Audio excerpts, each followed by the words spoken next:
पीपलनेर में गूंजा भक्ति का स्वर, बच्चों ने सीखी संस्कृति और संस्कार की पाठशाला। नमस्कार, आप देख रहे हैं सत्यम टॉक शो। महाराष्ट्र के बीड जिले की पीपलनेर गणपति गांव में आशापुर गणेश मंडल ट्रस्ट की ओर से आयोजित 7 दिवसीय तुलसी राम कथा एवं आध्यात्मिक शिविर का भव्य आयोजन श्रद्धा और भक्ति के माहौल में संपन्न हुआ। 1 मई से 15 मई तक आयोजित इस विशेष शिविर में 5 से 15 वर्ष आयु वर्ग के 50 से अधिक बच्चों ने भाग लिया। शिविर का मुख्य उद्देश्य बच्चों को भारतीय संस्कृति, आध्यात्मिकता और धार्मिक संस्कारों से जोड़ना रहा। शिविर के दौरान बच्चों को विष्णु सहस्त्रनाम, हरिपाठ, गीता पाठ, संस्कृत अध्ययन, हारमोनियम वादन तथा हिंदू संस्कृति संरक्षण जैसे विषयों का विशेष प्रशिक्षण दिया गया।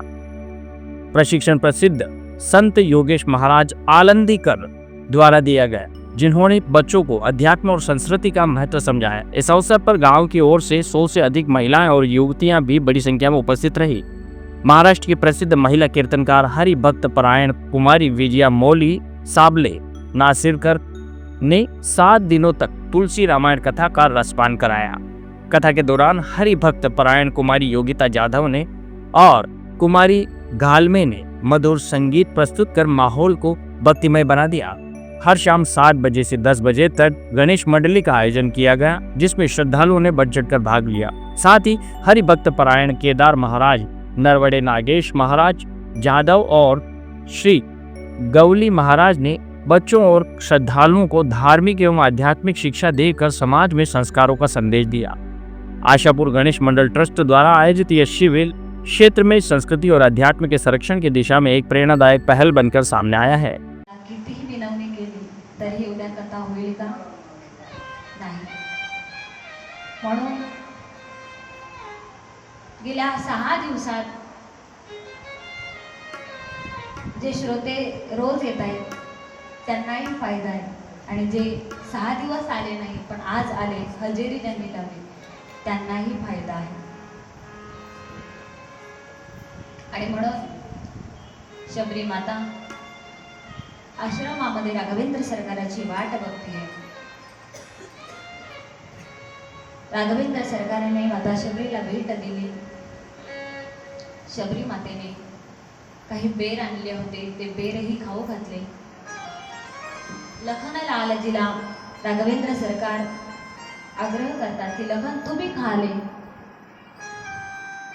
आता भावाचा मान ठेवावा लागतो, म्हणून राघवेंद्र सरकाराने हातामध्ये दिलेले जे काही बोरं होती ती लखनलालने अशी हातात घेतली आणि पाठीमागे अशी लपवली आणि तोंड असा जणू काय तो बोरं खातोय असं त्याने चालू केलं। त्या ठिकाणी शबरी मातेचा उद्धार करून शबरी माता काही गोष्टी सांगतीये की राघव, तुम्ही सीता मातेचा शोध घेण्याकरता निघाला आहात, पण जाता जाता तुम्ही पंपा सरोवरावरती जा। त्याचबरोबर तुम्ही पुढे गेलात की तुम्ही विषमुख पर्वतावरती सुग्रीव तुम्हाला भेटतील आणि त्यांच्यासोबत तुम्ही मैत्री करा, आणि त्यांच्यासोबत मैत्री केली की तुम्हाला सीता मातेचा शोध लागेल। आणि त्या ठिकाणी शबरी मातेचा उद्धार करून राघवेंद्र सरकार पंपा सरोवरावरती येतात। पंपा सरोवरावरती पाण्यामध्ये काही बगळे आहेत। त्या बगळ्यांकडे बघून अनेक प्रश्न मनामध्ये निर्माण होतात, आणि त्या पंपा सरोवरावरती एका संतांचं आगमन झालेलं। नारायण नारायण श्रीमन्नारायण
जीवाचं कल्याण करणार आहे.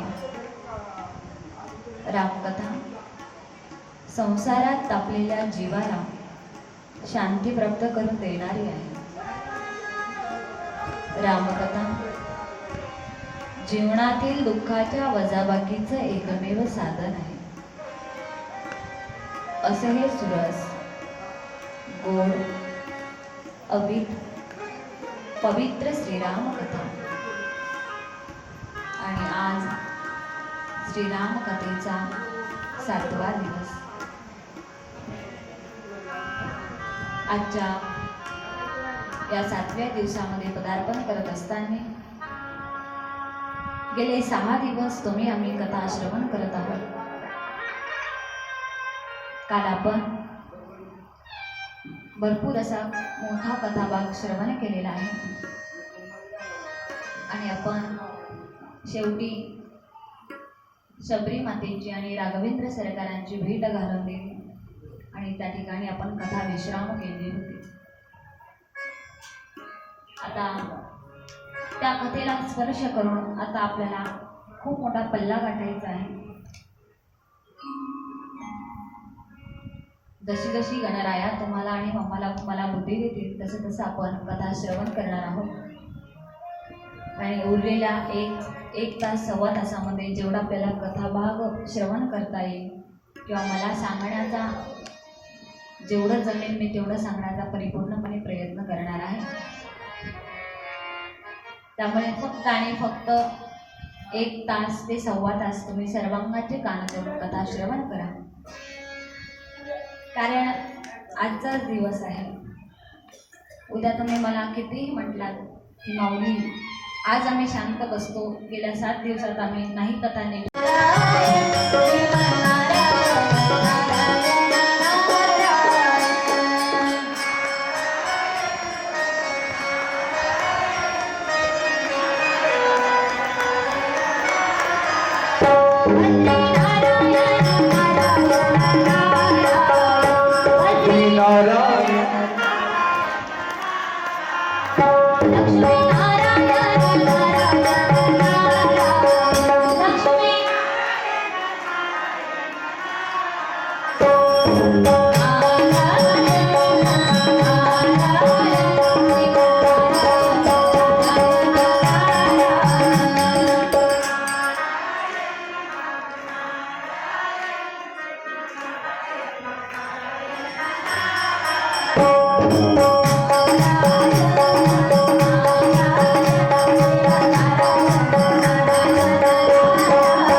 नारदजी आलेले आहे आणि नारदजीने राघवेंद्र सरकारांना काही प्रश्न विचारलेले आहे की राघव, संतांची लक्षणं काय आहे? संत म्हणजे कोण आहे मला सांगा.